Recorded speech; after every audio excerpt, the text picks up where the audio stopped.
Remember, acceptance isn't agreement. That doesn't mean you like the act. It means that you could still see that the human being has value, is fallible, had genetics leading up to the decision, had an environment in their childhood that led to those behaviours. So loads of things contributing to the way they acted in the cases of harm OCD and so on. And you don't need to get to a place of complete and utter acceptance. You just need to become better at accepting in general. So it sort of lubricates the cogs where OCD is all locked up. Right? The most important thing for OCD awareness right now is focusing on getting people to understand that they need a deeper level of acceptance, usually for chronic OCD long term. Okay, that is a fact, because there is still something that they're scared of, chronically latched to, and they can't create that. They're too latched to it, it's too fused.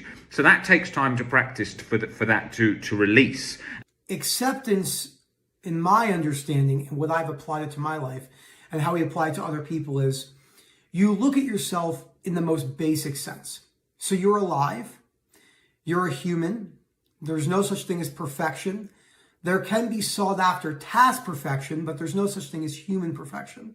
So humans are fallible and human makes mistakes. You can accept people regardless of who they are. You can dislike their behaviors. You can dislike all of their behaviors, which would be rare to dislike every single one of their behaviors. But there are people in history that we obviously would probably agree that we dislike every behavior. And then when you look at acceptance on top of that, we have life acceptance, self-acceptance, and other acceptance. Well, what you do is you look at it in the most basic sense. You say, I don't like my action, but I can forgive myself as a fallible human being, as humans make mistakes, and I'll more than likely make mistakes for the rest of my life. The reason why acceptance is so important in the mistake fashion is that human beings are mistake creatures by default. And when you look at life for what it is, it's a lot easier to realize that there's no promise on when things should or shouldn't happen. And then once you can apply a level of an acceptance, again, where you realize that I don't have to agree with this. That's critical. I don't have to agree with this, but I can learn to accept it. That's basically how you do that. With acceptance, people view it as a doing, something that needs to be done, something that needs to be fixed. And that's not what it is. What happens with acceptance is people view it as a kind of exercise, some kind of thing that you do that then it's sort of mentally obtained. Well, it's not so much that. It's what it is it's not a doing, it's the opposite. It's an awareness. So you learn it in stages, you learn it in parts, you see things, it changes your perception on things. And then when your perception's changed on it, it kind of sinks into place.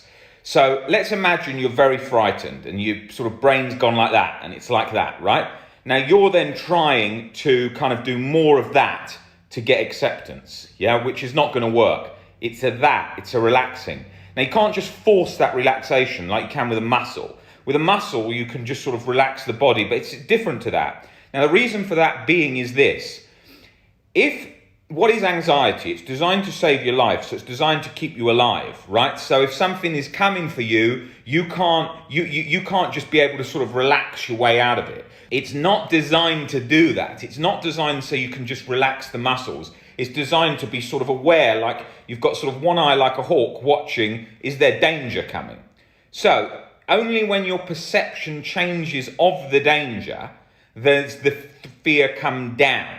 So with acceptance, that is a perception. That's a change of perception. That's not a doing. You can't have that anxiety that's there and then just sort of and just sort of say relax, relax, relax. It's not going to do that. You can't sort of try and force it away to do that. Only when you change your perception and you realize this isn't necessary, that here is okay. All I knew was avoidance, go nowhere near a trigger. TV was censored. I could only watch certain programs. My routes, walking to work, where I could go, what I could do, absolutely in this box of control. And I think that's really key to remember with OCD is it is all about us controlling, and we think that it's the way out and we think we're happy. But when I look back to my life, it was so sad how small it was. And so unconditional self and life acceptance is basically saying I can accept myself as a fallible human being. So my fear actually what I fear myself to be is actually some people's reality. By us making peace with the idea that we could be the person we fear, we're not saying I am that person, I've just got to accept it. We're saying, do you know what?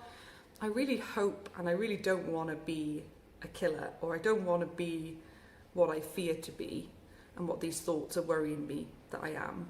I don't want to be, of course I don't, but even if I was, like, surely something has gone wrong in my brain or something's happened that has led me to be that person. Like, a lot of people will talk about like political views or things where it's like, well, look, if you had that person's brain and you had all of their experiences and everything that they've gone through to create them as a person, you probably would do the same action as them. So by seeing all people as equal and the same, just that some are putting their time into not very good acts or bad acts, some are putting their investment of time into good acts, you can just start to see the person, not the behaviour.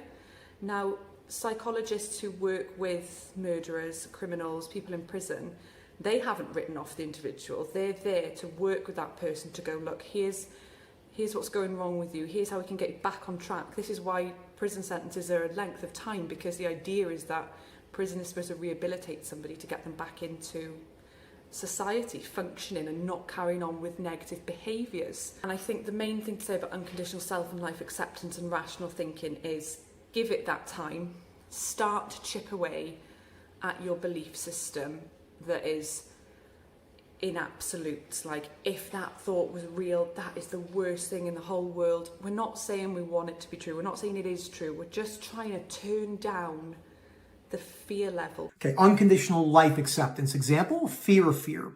Let's say I went back to boom, boom, or, it felt like this water was being poured underneath my tongue all day long. That would suck. But it wouldn't be the end of the world. It wouldn't be the catastrophe I put on that. So I have to look at it in a basic sense, where I learned these tools from rational thinking in the books on the reading list. If I was hyper aware of my sensations for the rest of my life, I would definitely not like it. I'd probably have moments where I was a little bit more down, maybe feeling a little bit more depressed, but I could learn how to pull myself out and continue with my life structure and go towards the passion and goals I have in my life, even if I never can reach those passions and goals. Realizing that I can't, attaching my identity to sensory motor, I'm a person with sensory motor. No, you're just a person with OCD who's suffering with sensory motor OCD right now. Understanding that is such a key part of the recovery process, that once you realize that you don't actually need it to be gone, that's where recovery actually is.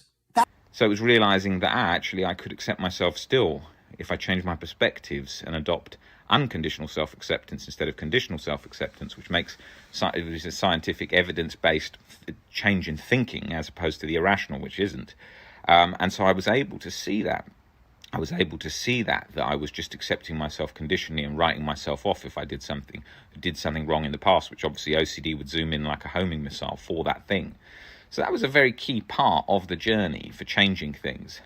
And but it took a long time to understand that, because obviously that's going against what most of the society thinks. Most society is very, very much conditional based. They're very stuck on what people think of them. They view their whole self as if people think they're cool, then they rate themselves as completely cool. If people think they're weak or not cool, they view themselves as that, and so they're bobbing around to whatever people are thinking of them at different times, and that's sort of jumping around left, right, and centre. So unconditional provides a framework where there is nothing, because it's unconditional. There is no condition for it to latch on. Conditions is what it's going for. That doesn't mean you need to bolt down unconditional self-acceptance, sort of perfectly understanding it and embodying it. You don't need to do that. But you need to, it is very helpful, and the more I became in that position, it released a lot better. But in a lot of cases, and I would consider myself in a case where I was very, very, I would consider my sort of suffering with OCD, and if I was working with myself and coaching myself from day one, I would consider myself someone where OCD was, really gripped in, someone that was really suffering sort of in a really severe chronic format. I definitely think that I definitely think that getting a much better understanding of unconditional self-acceptance played a significant part in my own journey, because it got under so many of those really stubborn sort of web that I was in.